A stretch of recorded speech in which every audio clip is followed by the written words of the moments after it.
여러분 반갑습니다. 송광입니다. 앞 시간에 그 서한의 흥교사 탑까지를 살펴봤는데요. 이 시간부터 이제 본격적으로 중국의 탑들을 알아보도록 하겠습니다. 흥교사 그 삼장법사 현장 스님에 대한 공양탑을 전 시간에 마지막으로 살펴드렸는데요. 이 그 현장 스님께서 인도 구법을 마치시고 중국의 당나라 장안, 현재의 서한이죠, 돌아오셔서 역경을 하시고 그것을 널리 전법을 하시는 데 있어서 빼놓을 수 없는 두 분이 있습니다. 대단히 큰 역할을 이제 하신 분들인데, 바로 이 두 분의 이 탑이 흥교사에 같이 있기 때문에 김해서 설명을 드리도록 하겠습니다.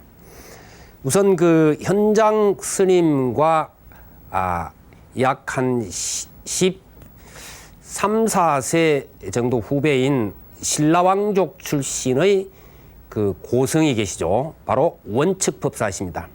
이 원측법사께서는 613년에서부터 696년 사이에 사셨던 분이신데,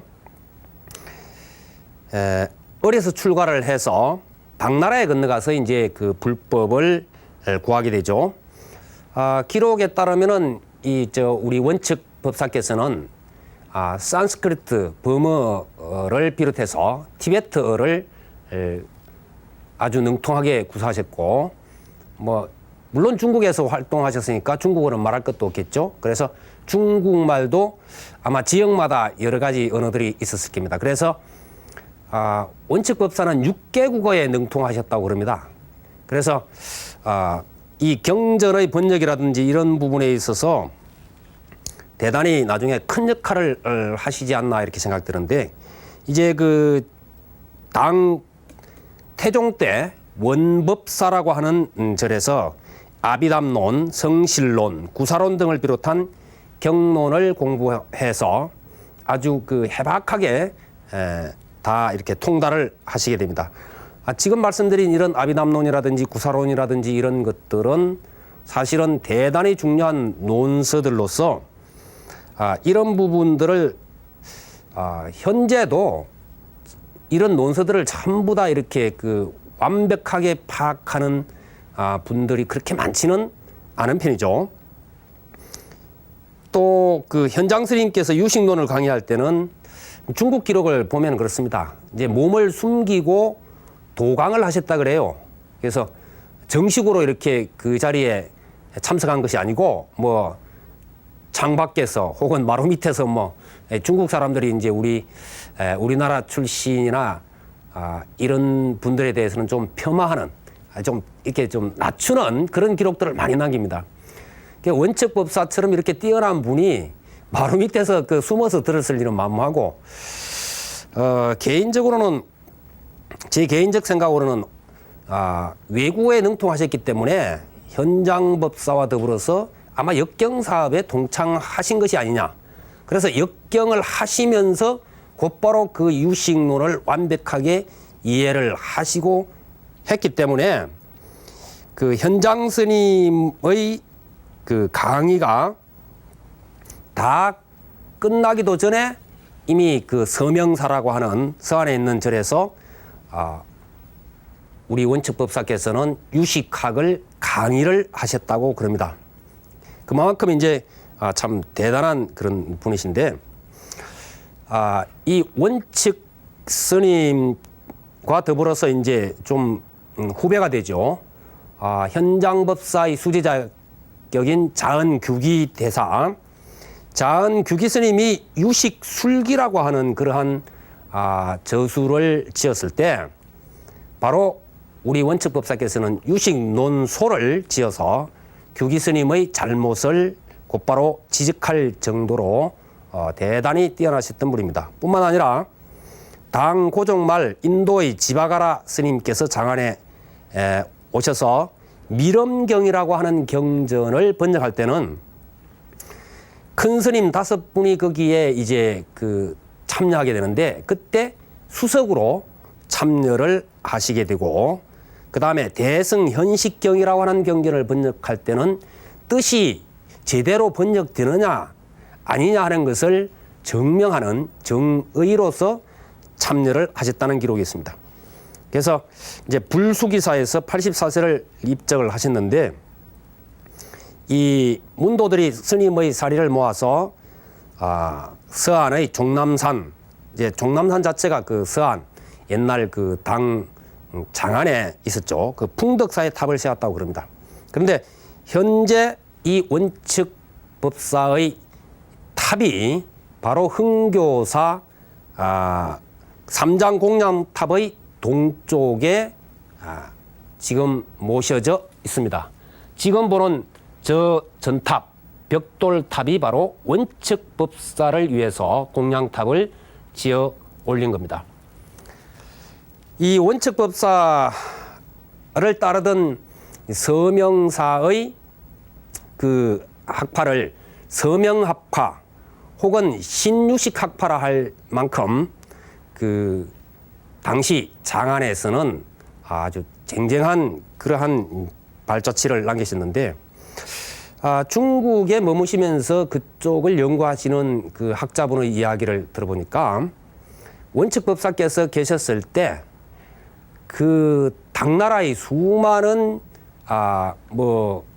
제가인들, 아주 귀족이라든지 아니면 높은 벼슬을 하는 이들이라든지 이런 이들이 원측법사에게 수계를 하기 위해서 인산일해처럼 몰려들었다고 하니까 그 덕망이나 이런 것을 가히 짐작할 수가 있을 겁니다. 그리고 이제 이 흥교사에는 삼장 공양탑의 서쪽에 나란히 규기, 자은 규기 스님의 수제자죠. 자은 규기 스님의 탑이 또한 저와 같이 모셔져 있습니다. 탑 모양은 원칙법사 탑과 자은 규기 스님 탑이 거의 비슷해서 그림으로 봐서는 착각이 될 정도 모습입니다. 그 다음에 이제 그 서안의 대자은사의 대안탑을 살펴드리도록 하겠습니다. 그 옛날의 장안, 다시 말해서 역사적인 도시인 이 서안의 상징이 된 탑이 바로 지금 보시는 저 대안탑입니다. 벽돌로 만들어진 이제 탑인데요. 당나라 때 제3대의 황제였던 고종이 그의 어머니인 문덕황후에 대한 은혜를 보답하는 뜻에서 647년에 소위 수나라 때 폐사가 된 곳에 다시 절을 지어서 탑을 세운 그런 기록이 있습니다. 그리고 이제 당시 현장법사께서 바로 인도에서 구법을 마치시고 경론을 가져오셔서 홍복사에서 불전 번역 사업을 하고 계실 때이죠.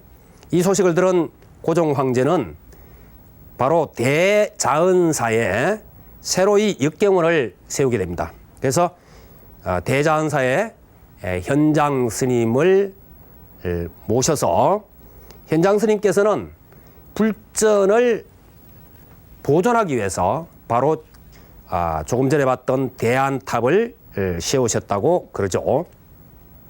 이 대안탑은 총 7층으로 높이 64m가 되고요. 주황색, 보다시피 이제 주황색 벽돌탑입니다. 그래서 벽돌탑을 전탑 그렇게 이야기하죠. 재질이 무엇이냐에 따라서 우리가 전탑 그렇게 하면 이제 벽돌탑이고, 석탑 그러면 돌로 만든 것이고, 돌을 벽돌처럼 해도 그건 석탑입니다. 그 다음에 이제 나무로 지으면은 목탑 그렇게 되죠.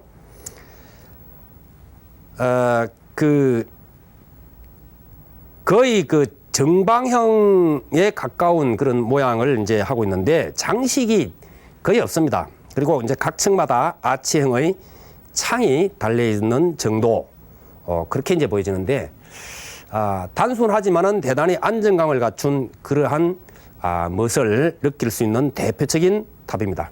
근데 이제 세울 당시의 기록을 보면은 푸른 벽돌로 만든 5층 탑이었다고 그럽니다. 그러니까 지금 탑은 세울 때의 탑은 아닌 것이 아니냐. 왜냐하면 층수도 7층이고 주황색 벽돌 탑이기 때문에 벽돌이라는 것이 불에 구운 것이라 그 세월 간다고 금방 그렇게 색이 뭐 달라지고 그러질 않거든요. 그래서 그 뒤에 아마 그 중수가 되면서 바뀐 것이 아니냐 이런 이제 생각이 듭니다. 그 다음에 역시 그 서안의 대천복사 소안탑을 보도록 하죠. 이 소안탑은 앞에서 본 그 대안탑과 더불어서 바로 서안의 명물이 되어 있는 상징처럼 되어 있는 또 하나의 탑인데 중국 역사상에 보면은 유일한 그 여황제가 있죠. 여제 측천무호. 이 사실 그 여황제의 자리에 오르기까지 자기 손으로 딸도 죽이고 아들도 죽이고 그럽니다. 조금 비정하다고 할까. 어쨌든 목적 달성을 위해서 뭐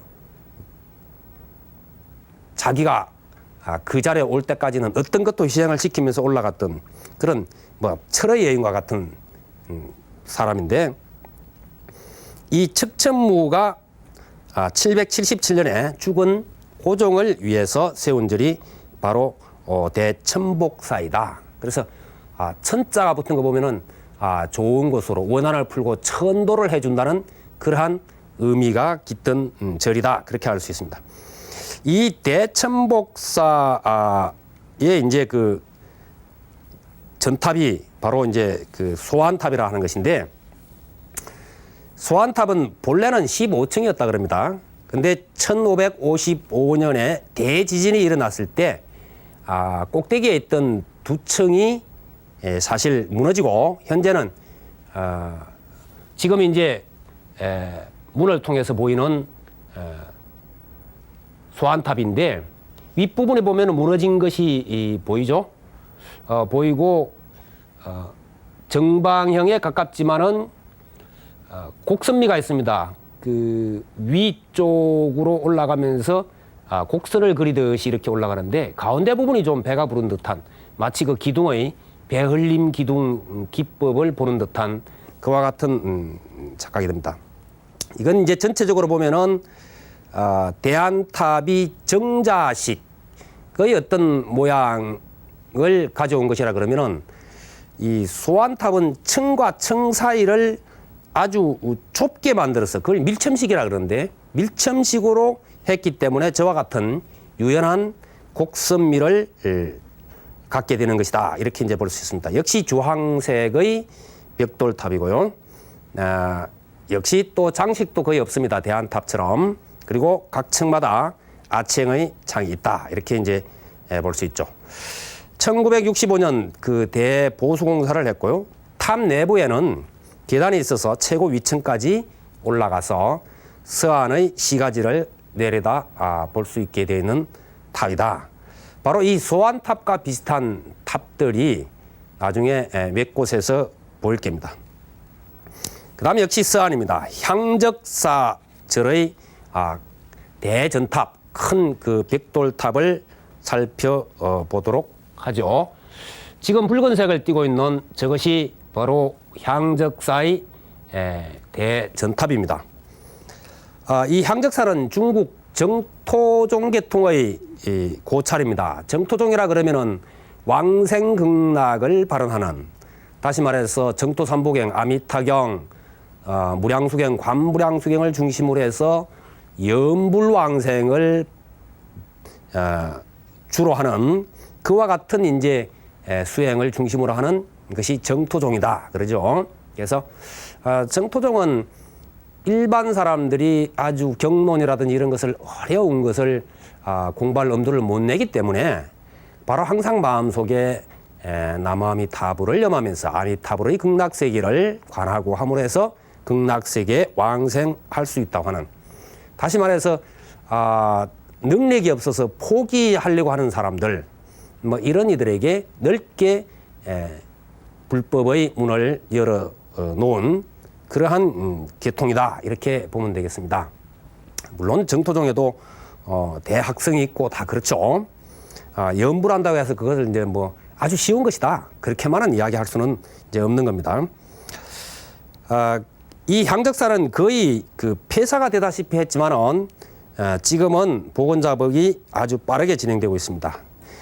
이제 여기 있는 대전탑은 담난대사, 도작대사의 뒤를 이어서 중국 정토종을 대성시킨 바로 선도대사를 기리기 위해서 그의 제자들이 세웠다고 하는 것입니다. 이절 창건은 당나라 때 706년인데 송나라 때는 개찰사로 절 이름을 바꿨지만은 현재는 원래 이름을 사용하고 있고요. 탑은 두 번에 걸친 지진으로 탑 꼭대기로부터 가운데까지 큰 균열이 가 있다고 그럽니다. 이미 윗부분의 3층은 붕괴돼서 10층만을 볼 수 있다 그렇게 하고 이 대탑에서 200여 미터 되는 거리에 선도대사의 제자 정읍대사의 탑이라 일컬어지는 또 소전탑이 있습니다. 다음 탑들은 제가 다음 시간에 이어서 설명드리겠습니다. 여러분 성불하십시오.